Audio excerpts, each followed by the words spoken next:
The time has come to reimagine the whole entrepreneurial skilling initiative as we need to address the rising aspirations of young India in line with the vision of the Prime Minister of making India a developed nation by 2047.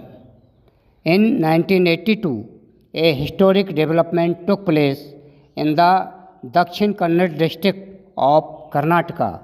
Here, the first Rural Development and Self Employment Training Institute was established. Kudos to the visionaries who thought of entrepreneurial training for rural youth so far ahead of the time. Working hand in hand, Canara Bank, Syndicate Bank, and Sri Dharmasthala Manjunatheswara Educational Trust established 27 Rural Development and Self Employment Training Institute in 17 states.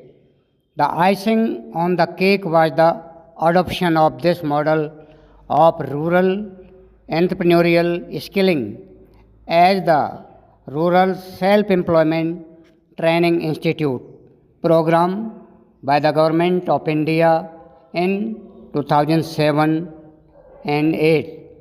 This remarkable journey of rural entrepreneurship with a motto of short term courses with long term hand holding has really sparked a great entrepreneurial movement in the country.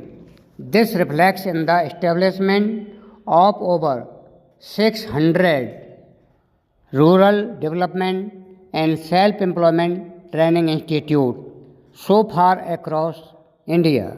There are other programs also for self employment training by different ministries, but considering the scope and impact of the Rural Development and Self Reliant Employment Training Institute, it's being discussed here. Entrepreneurship excellence begets economic growth, poverty alleviation, employment generation, innovation, and inclusive development. In fact, entrepreneurs are being hailed as the architects of India's transformation. So, the performance of Rural Development and Self Employment Training Institute with figures of training of 55.53 lakh rural youth in various subjects with a settlement rate of around 73% is really impressive. Further, the bank linkage has also been ensured for 20.40 lakh of these trained candidates to start strengthen their enterprise. Furthermore, the beauty of this program is that it aligns perfectly well with the Prime Minister's call to the youth to become job creators rather than job seekers. The youth who are supported to establish, strengthen the enterprises under the above program not only become job providers to other youth, but they also contribute to the economic development of the rural areas. However, the enterprise ecosystem has changed drastically in the 21st century with remarkable development in technology, that is, artificial intelligence, data analytics, online platforms including government e-marketplace for marketing, etc. A number of other programs of the goal, the Entrepreneurship Skill Development Program and the Prime Minister Employment Generation Program of the Ministry of Micro, Small and Medium Enterprises MSME have also explored new areas in entrepreneurship. Collaboration with such programs can act as a multiplier for entrepreneurship. Further working on the principle of leaving no one behind, women from marginalized communities, differently abled individuals, tribals and ex-servicemen, etc., need to be made part of the growth journey. In fact, each group may need a different set of intervention. Then the emerging set of enterprises in logistics, gig and platform-based work, home-based enterprises, etc., present a whole new set of challenges. India has got a remarkable demographic dividend also which needs to be leveraged properly before it's too late. Around 8 million youth are entering the workforce every year in India.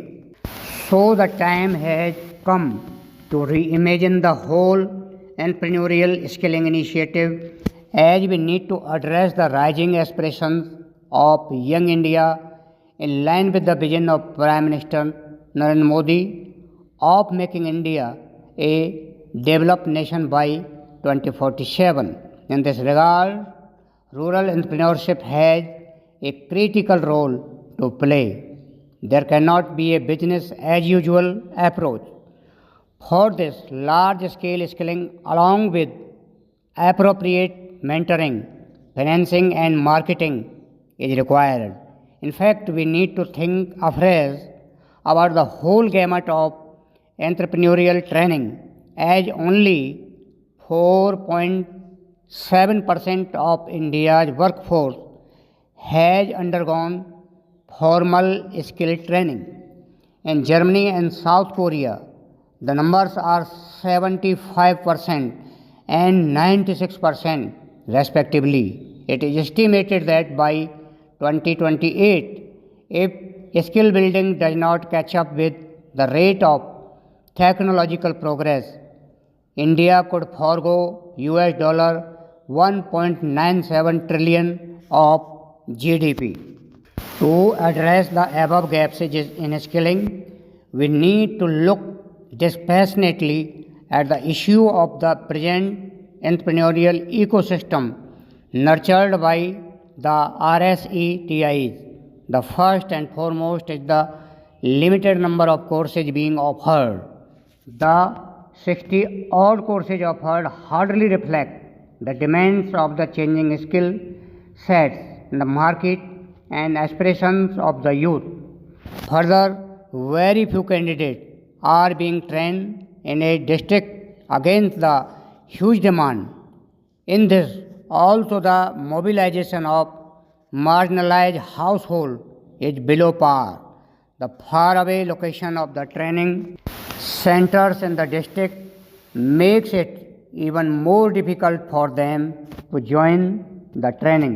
The women find it particularly difficult to stay whole days at the training center, so the representation of the women from marginalized sections is still low. The bank linkage is also low. Further, there is no scope for reskilling and upskilling because, as per rule, a candidate can be trained only once at the RSETI. So, there is no upgradation of the already acquired skills by the candidates and their enterprises stagnate.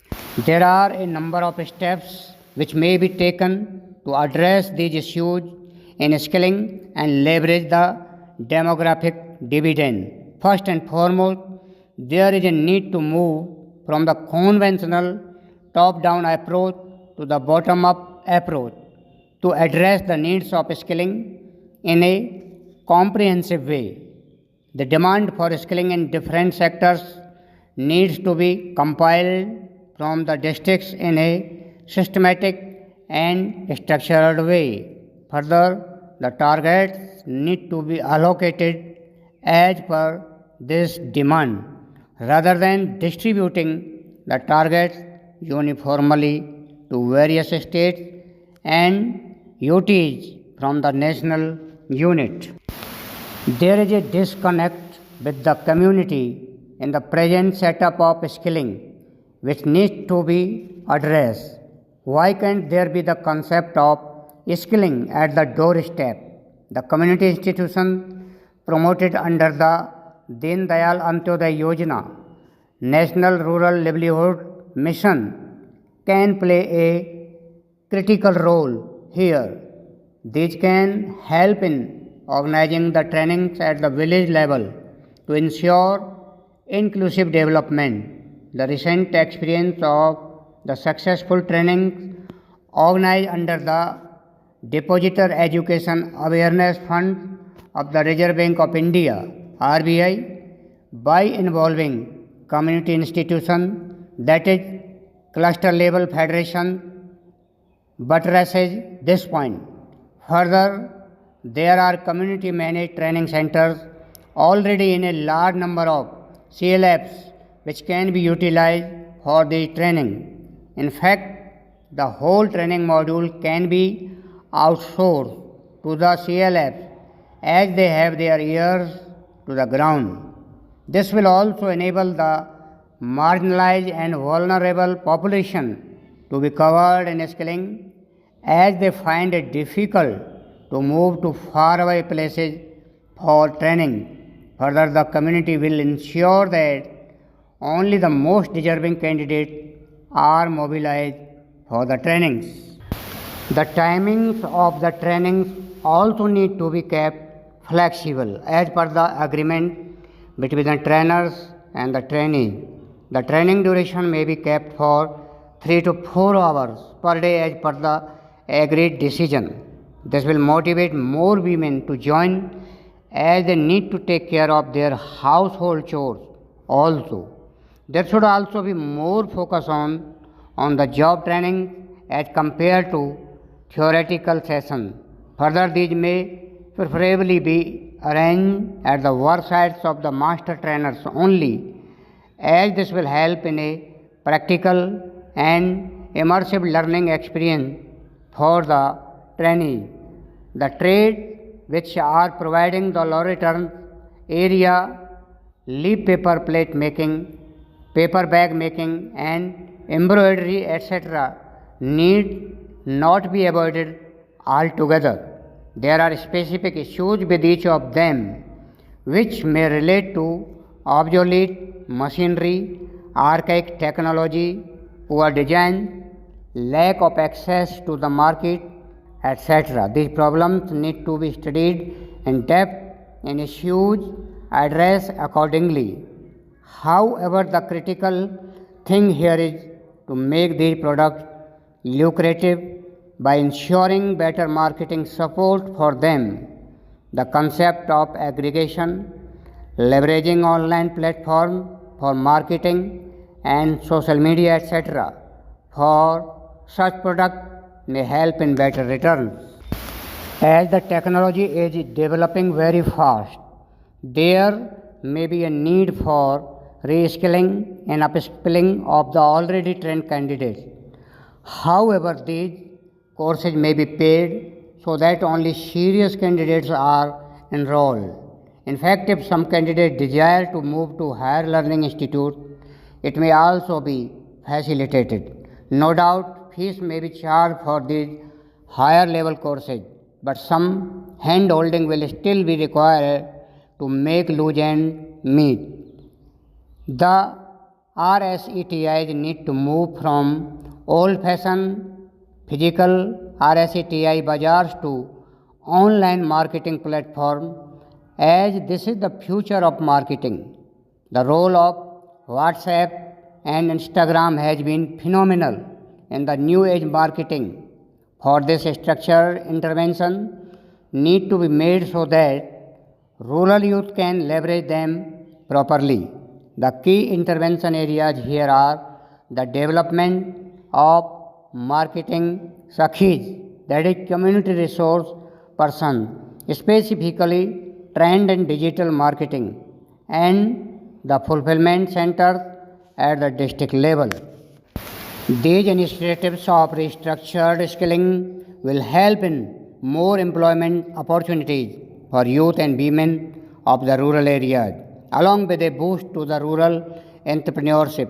In a nutshell, the time has now come to reimagine the rural entrepreneurial skilling initiative, as we need to address the rising aspiration of young India in line with the vision of the Prime Minister of making India a developed nation by 2047.